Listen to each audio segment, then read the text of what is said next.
Really quite nice, aren't they? They've got a bit of bit of spice or something in there. It's very nice. Got it stuck in my teeth now. That's any trouble. Mm. Oh, oh! I do apologise. You rather caught me having one of Mrs. Trimble's lovely mince pies.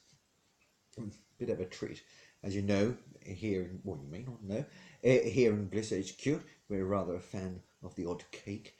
Um, and Mrs. Trimble makes some lovely ones, as well as Marjorie makes it. She makes a nice Battenberg. Don't start about the Battenberg and Dundee cake thing. We've talked about it before. We'll leave it to after the episode, whilst I'm recording. So if you're going to start, don't, because I'm doing this. All right? Thank you. Right. I'm ever so sorry about that. Otherwise, get trouble from the wings. Anyway, so hello and welcome to Ask God. Very nice to be. Hope you're all doing ever so well. Thanks ever so much to everyone who's sending in the questions. We're getting absolutely tons and tons and tons and tons and tons and tons and tons and tons and tons. And just before we start, I do have a message from, yes, you guessed who, Janet from marketing, who asks me to relay this information to you. She says, regarding incentive, that there's only 5 harps left, so you need to be in quick if you do want one. All the halos and white gowns have gone as well, I'm told. So you've missed out there, I'm afraid. However, we do have some Ask God long sleeve t-shirts, should you be interested in one of those. I don't know how many we've got. So if you want one of these, you need to act quickly, and you need to sign up. Okay. So anyway, moving swiftly on to our first question. It's from Peter Spurgeon of Lossiemouth, who asks, who is your favourite Old Testament character? Well, Peter, I don't have any real sort of favourite. I think that would be a bit unfair. Let's have a think. Excuse me, I've still got mince pie in my teeth. Jacob was pretty much a nice chap. Yeah, I used to like having a natter with him. He's quite human. That's why I like him. Yeah, we used to have a bit of a good old natter, might have a manly wrestling match or something like that from time to time. Then with Moses, he was a smashing chap as well. Had a bit of a stutter, but he really quite chatty once you could get him going. Then he wouldn't shut up. But yeah, I was there like having a bit of a natter with him. He was a very good magician as well. I showed him a trick or two. Picked it up really quite quickly, actually. Who else is there? Oh yes, we've got David. David was a very pleasant, a very nice man. Very nice man, David. He used to play the harp very well. I used to like listening to him play the harp. And he wrote some lovely poetry, or psalms as you call them. Yeah, some lovely lyrical writing there. I used to really enjoy it. Then there's Deborah, of course, bit of a feminist pioneer of the early Judaic times.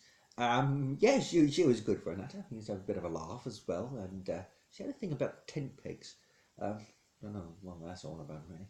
And then who else?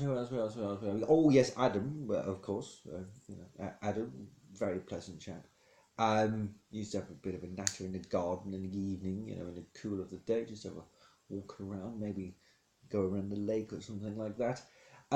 He was very pleasant. This is his wife. I won't go into that. Anyway, moving swiftly on. Our next question is from Agnes Thorpe of Littlehampton, who asks me, in the afterlife, what do people do? Well, that is a good question, Agnes, and one that serves an answer, because you're probably thinking, what on earth, or maybe, what in heaven are you doing? And do you do all the time? Well, in short, there's absolutely stacks and stacks and stacks and stacks of things to do. You can look at the past, see famous historical moments and events unfold from history, or you might care to look at the future. You can't interact with it, I'm afraid, but you can view it again. So you can see things that are going to unfold, great moments and great people that come about. I like doing that because I know what's coming, and it's so hard not to tell people. Oh, I know what he's going to do there. I know what she's going to discover. So I do have to catch myself and stop myself from telling people what's going on. A bit like watching a good soap opera, which you can also watch, but where we are, you sort of catch up on a whole sort of series in about 30 minutes, so it spoils the soap operas a bit. Mind you, I do hear some Michael is a bit of a fan of Coronation Street and EastEnders, not so much Emmerdale Farm, what I'm told. Or Agnes, you might choose to join the choir. In all honesty, they do make a bit of a racket. We have to lock the door. Because that's the case basically. However, when they have rehearsed and they do a performance, they get it absolutely spot on. Um, it's quite amazing, but lovely harmonies when they get it right. It just takes them an eternity to get it right. Basically, or you might want to venture and visit the Mystics. We let them in, well, we had to really, because they all seem to sing from the same hymn sheet. Really, some of their writings do seem a bit ambiguous, vague, but they're a nice bunch, really.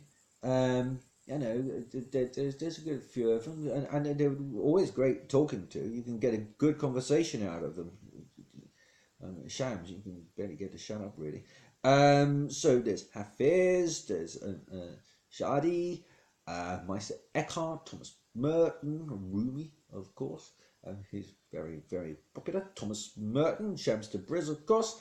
Oh, and this reminds me, whilst I'm thinking about it, and whilst it's on my mind, I should add, we're in talks with them doing some sort of twinning thing with Nirvana.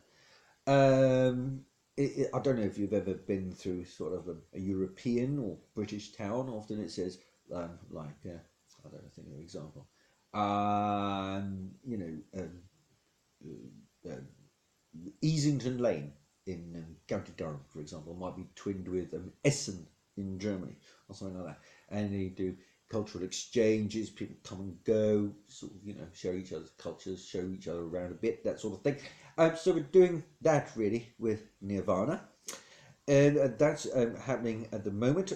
So, like I said, it's a bit like this twinning situation. So, if you do happen to bump into any Hindus who talk about this being their present incarnation, um, be respectful. We did have an incident last month. I won't, excuse me, I won't go into detail.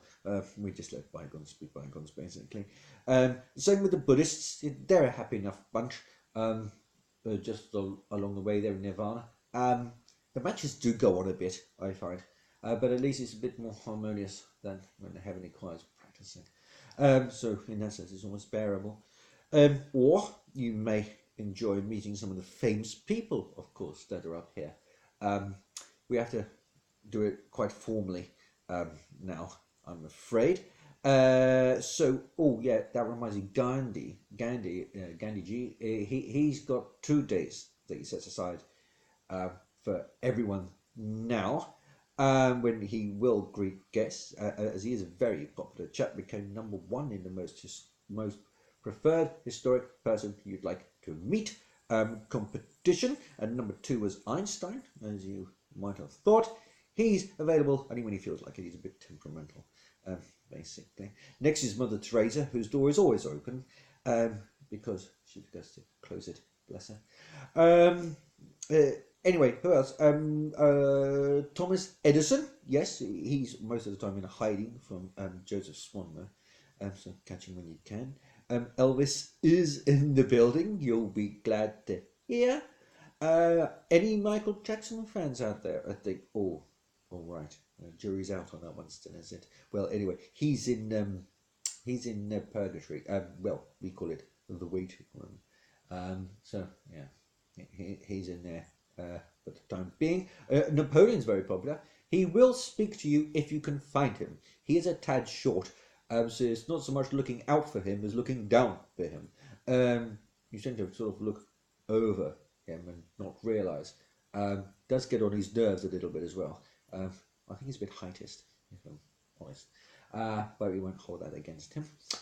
So who else is there? Let's have a quick look. I was given a list due to the question that I've been given, you see. We've got Nelson Mandela, Steve Jobs, Marie Curie, Louis Pasteur, Queen Victoria, Queen Elizabeth the First. The second one's still very much alive. But this actually leads me quite neatly into Princess Diana. Yes, I don't know how many of you might be interested. Oh. Sorry, Omniscience is just telling me something. Yeah, yes, I thought so. She is indeed very popular. She's very very busy indeed. I think we'll have to start doing just ticket only for Diana. Okay.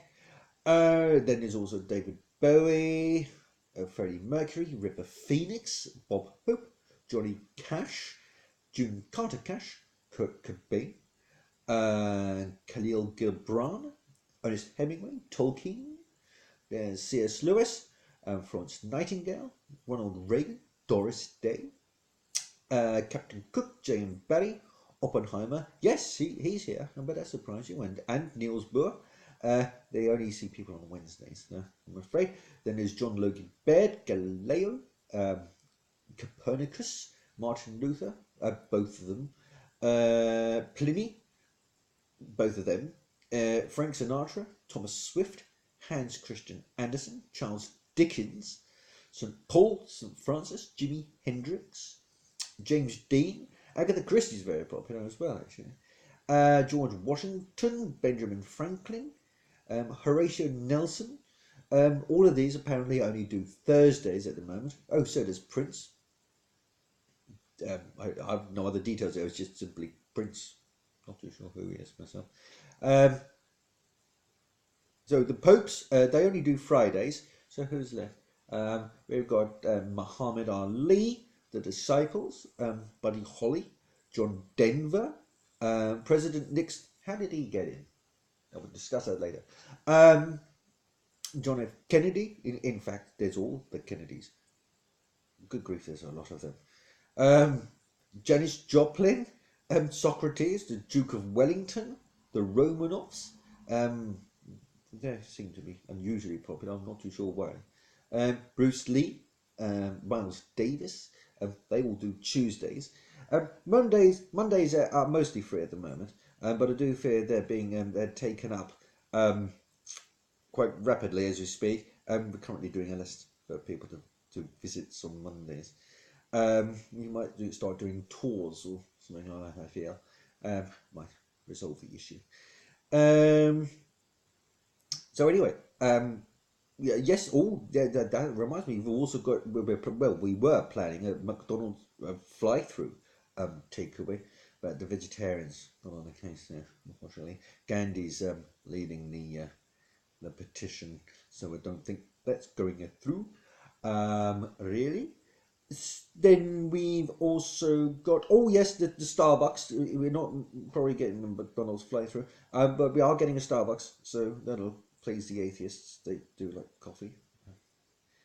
Keeps them up all night though. Anyway, our next question is from Hugo Fastbender, who asks, what annoys you and what really gets on your nerves? Well, Hugo, where do I start? I suppose pointless things. There's quite a few pointless things, especially. It's not just you, other races, but I think Hugo's referring mainly to earthly things. I dislike the huge amount of unnecessary devices.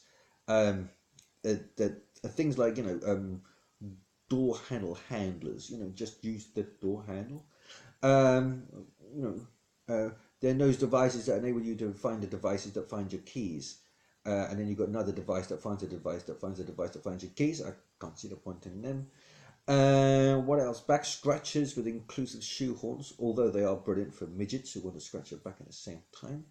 Then there's those stupid soup spoon spife things, soup spoon is an emergency knife is a bit pointless, I think. Then there's emergency soap dispensers, ace for cleaning your hands in emergencies, I've been told. A pen that doubles as a nose picker, a whitehead squeezer, complimentary blackhead squeezer included, a portable toe cushion, rechargeable rechargers that recharges, emergency coat hangers that can also be used as a set of tongs. Piers Morgan, a bracelet made from fool's gold to keep away idiots, an infinity timer with a battery life of 2 years, a cable that allows you to connect your phone to a toilet paper holder so it won't fall down the toilet, open mesh cages to keep flies in, grow your own laundromats, miniature head trimmers for bonsai trees, dissolvable water tablets, water required, insect cleaner, do-it-yourself autobiography kit, pen not included, miniature microwave for peanuts, dust deterrent, not to use in confined spaces, of course, emergency inflatable hygienic hair trimmers, build your own conservatory, bricks not included, dissolvable door knocker, not for external use, design your own tattoos, imagination required, occasional carpet cleaner for any occasion, sat nag, which gives directions to destinations whilst travelling at light speed, actually it's not included. Replacement light bulb for cat's eyes, colourblind spectacles for traffic lights, go when it's not red, Higgs boson detectors for vacuum cleaners, how to read a book, a handbook for first-time readers, ladders for frogs, self-filling bird feeders, seeds not supplied, of course. The self-fulfilling deluxe prophecy kit, willpower is required for that, I'm afraid. And those things, those courses, you know, like the 3-part course for procrastination lovers, parts 2 and 3 not included, and things like that. I just think they're all sort of pretty pointless. Donald Trump. I could go on. I could go on. Anyway, I do fear we've rather gone over a bit today, haven't we? Yes, we have. We've just gone a tad over. We had a good old rant about the pointless things there. But it is the end of the show. So that's about all we have time for. So please don't forget to visit our Facebook page, which is, I'm reliably informed, at Ask God at Bliss HQ. Don't forget the YouTube channel. That's becoming rather popular. Thank you for all who subscribed there. Don't forget to send your questions in and keep them coming in.